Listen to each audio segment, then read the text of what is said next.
Welcome to the Greater Purpose Podcast, Christmas edition. I'm back. Woo! And our good friend Jake Brewer, the former leprechaun elf. I guess I could be an elf now. Yeah, Okay, it's Christmas season. He did our first. He did our first 2 Christmas episodes. Mm-hmm. So I begged him to come back, and he said, fine, okay, I'll do it. No, he didn't do it like that. So, but he's here. We did run I ran them backwards, though, because I couldn't find the 2024 one. So I ran couldn't find the 2023 episode. We have all the episodes. They're just hard to find. Mm-hmm. So I ran the 2025 first, and then the 2024. You're going to see this on December 22nd.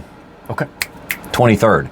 But on the 15th, your 2024 episode posted at 11 o'clock. So that's what you've been watching for the last 2 weeks, reposting of episodes that we have. So there are some gaps.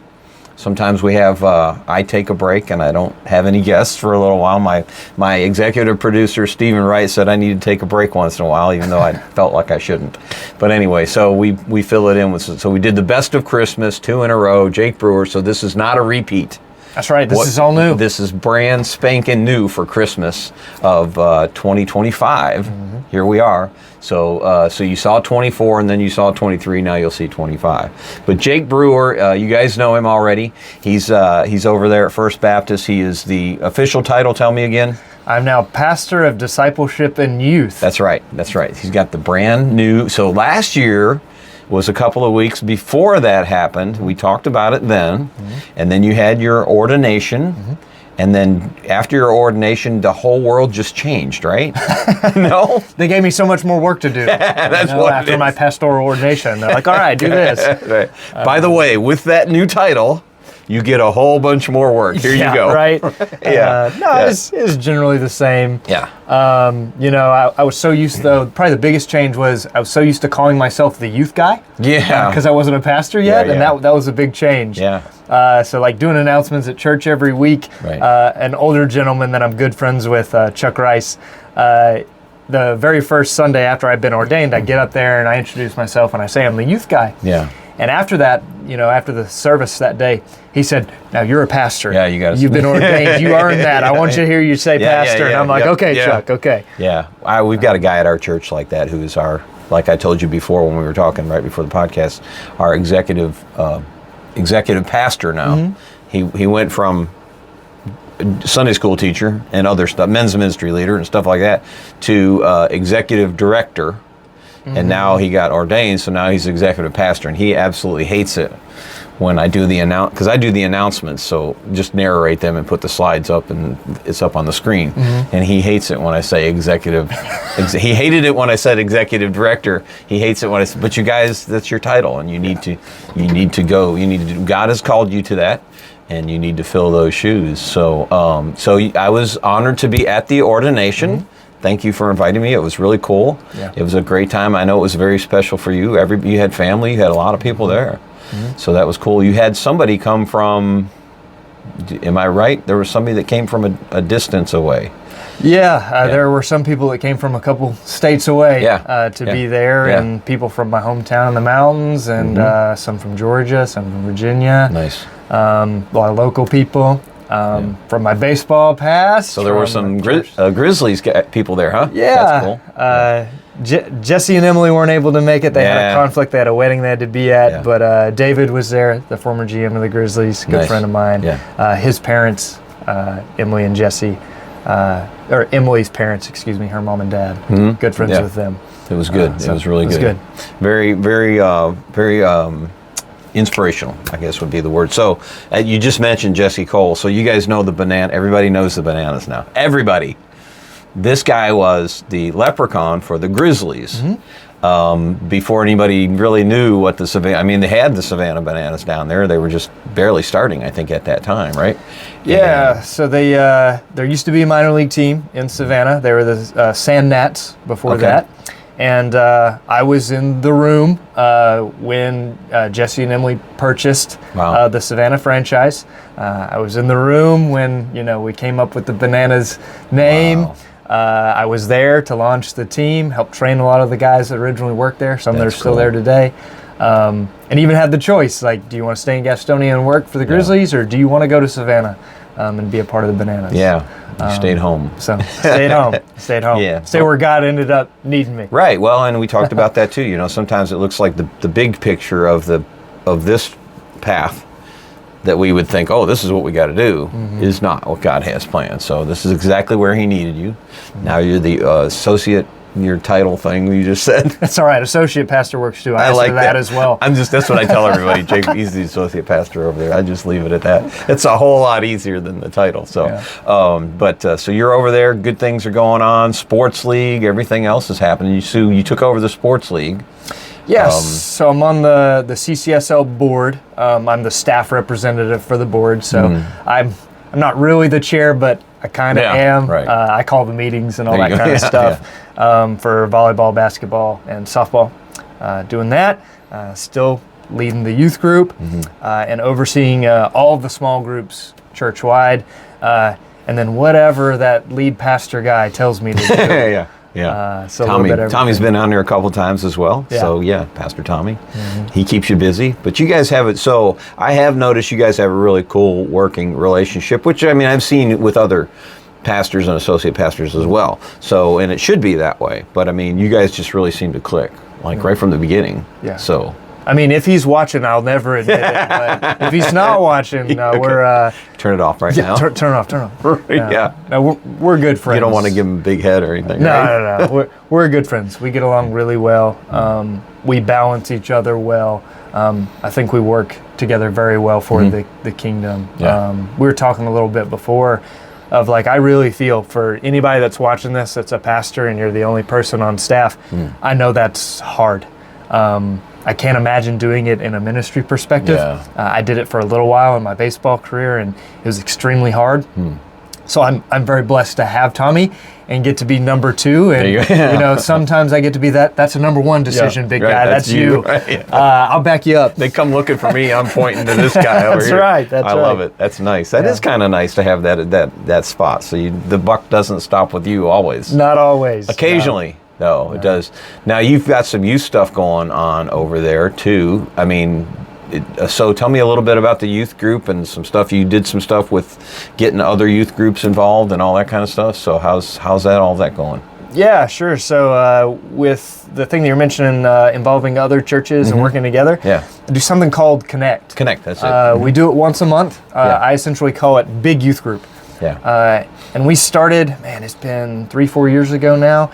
And it was just 2-3 churches at the beginning, us and 1 or 2 more, and get together, do a devotion, eat, and then some kind of activity. And the 2 things that's been really cool about it is, 1, a lot of the kids know each other already once they get there, and they realize I'm not the only Christian at my school or in this class or on this sports team. There are more people following Christ than just me.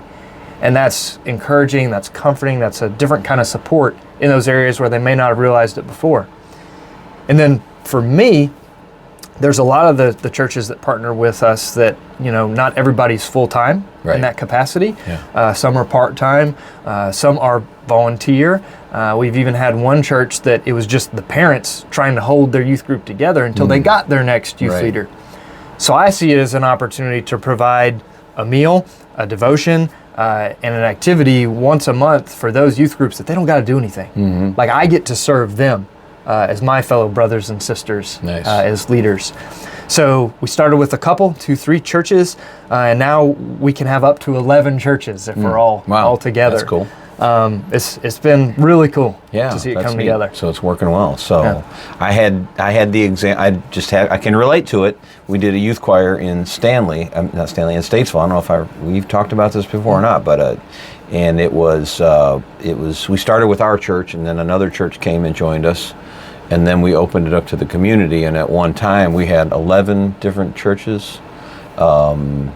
Multiple denominations. We even had some Catholic kids, and had 75 kids doing youth choirs. Nobody does youth choir anymore, but back then in the early 2000s, it was really cool to see these kids pull together, and it didn't matter that the differences in doctrine or whatever didn't make any difference at all to them. They understood their purpose was to glorify God. That's what they were doing there. So that's really cool that you're doing that. So that's open to area churches in Stanley or outside of Stanley, or if anybody watches this, feel free to reach out to me. You can contact Bill if nothing else, and he'll get you in touch with me. Would love to talk with you.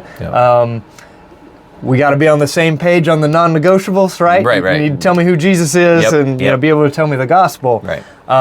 But if you have a contemporary music band at your church and I have a more traditional one, that's not going to keep you from Connect, okay? Just, we got to keep the main stuff on the same page. Well, and a lot of churches don't have, just like with our youth choir situation, they didn't have opportunity for the kids. So we told them coming in, you're here for this season or whatever we were doing Christmas, say a Christmas program. And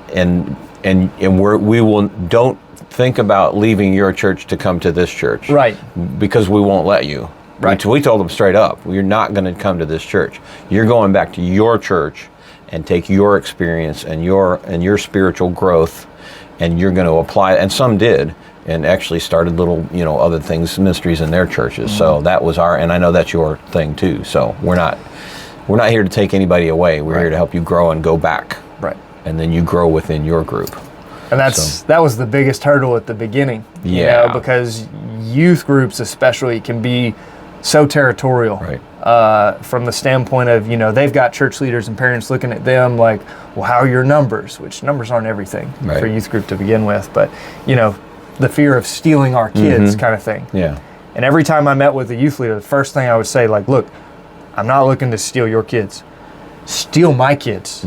All I care about is these kids are becoming more consistent in growing closer to Christ and growing their relationship with Him. As long as they're in a church somewhere that is preaching the gospel and helping them to either know Jesus or to make Him known to other people, that's all I care about. There you go. I'm about the kingdom, not about FBC Stanley. Right, exactly. Right? We're not trying to steal anybody. When we get to heaven, Bill, I don't have to sit in the FBC Stanley section, and you don't have to sit in the South Carolina Church of God section. They're not okay? be designated. I don't get in only if FBC Stanley stamped on my forehead. Right. I'm a follower of Christ first. Right. Well, and I see now there are some churches that do community, revivals and community events and stuff like that, but so many of them stay within. They say community, but it ends up being just their denomination. I love to see the ones that reach out. Stanley does it. They do the pulpit exchange thing. And I'm not saying everybody's got to do stuff like that, but I'm just saying, get outside of your box. And that means inviting others into your box sometimes, so they can go back to theirs and kind of, I hate this quote because this term because it was used so much during COVID, and I just got tired of listening to it. But we're in this thing together. We are in this spiritual walk. We're in it together, and if we're not unifying on the things that matter, then we're not going to be unified on anything else. So that's pretty important. Cool stuff. So as long as we're all seeking to follow Christ and being true to His word, absolutely. And sharing the gospel and everything else. So cool. All right, let's shift a little bit. Still ministry. So tell everybody what you do with the kids once a week at First Baptist Child Development Center. Once a week, you get to do what with them? So now besides organized chaos. So we're up to twice a week now. No way. Is it twice a week? Twice a week. Oh, I didn't know that. Mondays and Wednesdays. Okay.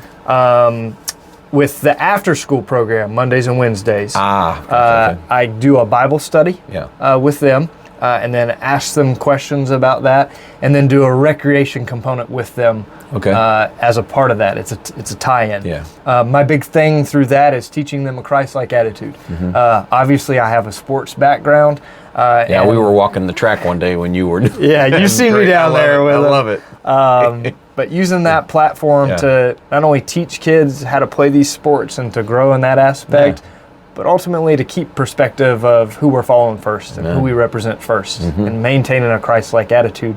Whether you win, you lose, or it rains. Or it rains. I like that. Win or lose or rain. That's what I tell my oldest son. I said, son, Luca, sometimes you win. Yeah. Sometimes you lose. Sometimes it rains. I love it. Okay? Yeah. And we got to be able to represent Jesus well, regardless of which one happens. Yeah. So do that twice a week. And then Monday through Thursday, with the 3-year-olds up to the near school age kids, they're pre-K. I read a little Bible story with them. And ask a few questions about the story. Technically, it's chapel. I mean, technically. Yeah, pretty much. Ask them a few questions, and I hand out baseball cards as prizes. Cool. That's why they've come in with the baseball cards. Okay. Yeah. Okay. And parents, now that it's become a thing, since I've been there several years now, when we have a big event and parents come to see like the kids' graduation or an Easter program or something, I'm always like, good morning, I'm Mr. Jake. I'm the guy that gives your kids the baseball cards. So when you see me in the grocery store and your kids are like, hey, I work at the church. Okay? But that's been cool. The baseball cards have really become a thing. Oh, that's cool, So you get that in the stores too, right? The kid that the parents don't know who you are kind of thing? Oh my gosh. Time. First time that happened to me, a little girl ran up and it was in a Food Lion, and they're at the end of the aisle. She runs up the aisle toward me and wraps her arms around my legs. And here's her dad, 6'5", whatever, looking at me going like this. And I'm going, I'm Mr. Bill, I do the STEM class. Yeah. Goes, oh, Mr. Bill, how you doing? But it was like, Same thing. I'm always like, I'm Mr. Jake, I work at the church at Stanley. Yeah. Your kid's teacher is this in this class, that kind of thing. So since you're giving out cards, now you don't get one of these. This is not what you got last year, but. No, I hadn't seen that one. So the new car, so Tops stopped making their. I stopped letting you do customs, which was terrible. So I found a place. It might have been the one you turned me on to. You sent me some information on where to get one. So I'm gonna give you a card to give to somebody. All right, so, I love it. But you can't play favoritism and give it to Luca. Okay. But if Luca gets it, I don't know what he'll do. He might freak out. So because he talks about. What's gonna be funny about that? They're gonna look at it and be like, that's Mr. Bill, because they all know who you are. Yeah, so that's what you should say. You say, who wants to win this? Who wants to earn this, Mr. Bill? Then you'll know which ones are my students. It's true. I have to ask a special question for that. There you go. A robotics question. I don't know. Related. I don't know how you would tie that in spiritually or not. So, but all right. So one more thing. I mean, if you've got some more stuff you want to share, that's fine. But one more thing I want you to share. Yeah. When somebody comes back as a second or even a third time, we don't do the same format as you guys recognize right now. So we don't do the sports story, but you've got to tell.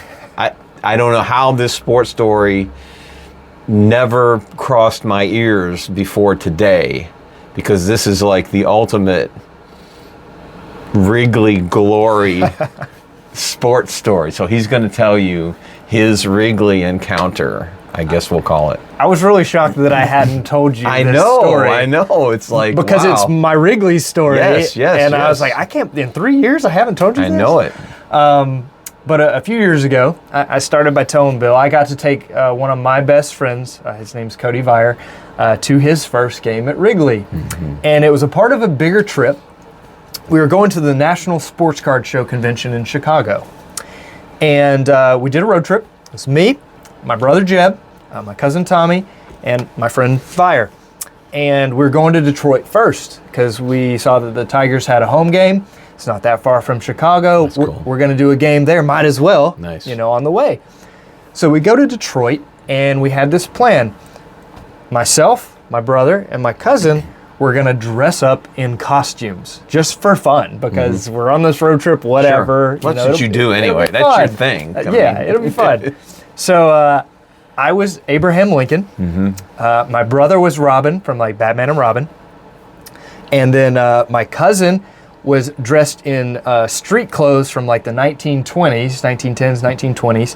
And they were really for the purpose of Chicago. So he was telling everybody that he was Joe Tinker, baseball Hall of Famer from the Cubs, in that era. Yep.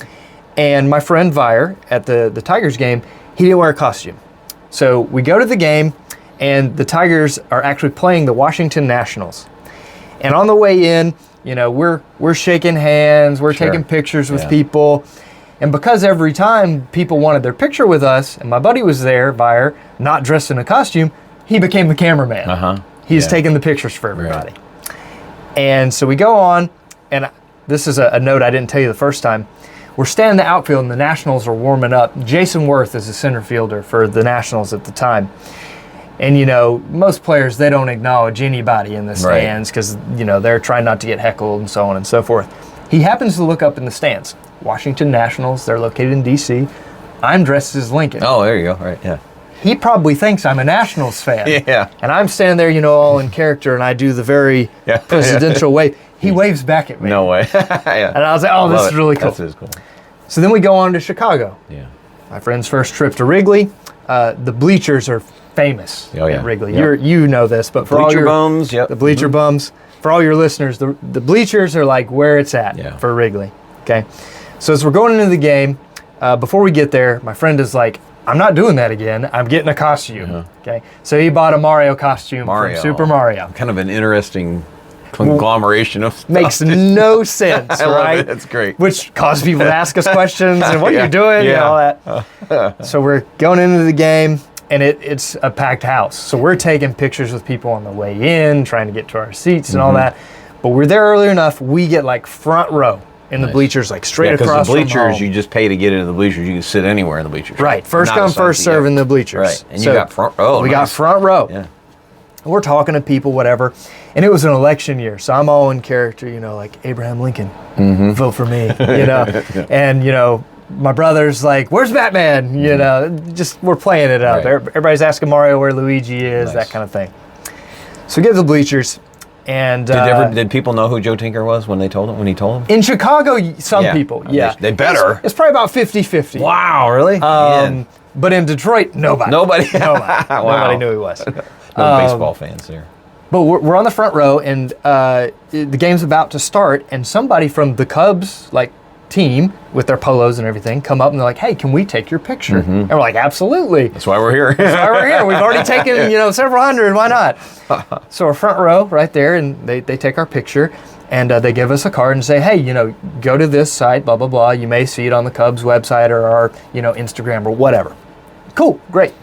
That's cool in itself. That was cool right there. The game starts, and two guys sitting next to us are from Chicago. And around the third inning or so, they're like, yo, we're on TV. You're on TV. And we're like, what? How do you know we're on TV? Yeah.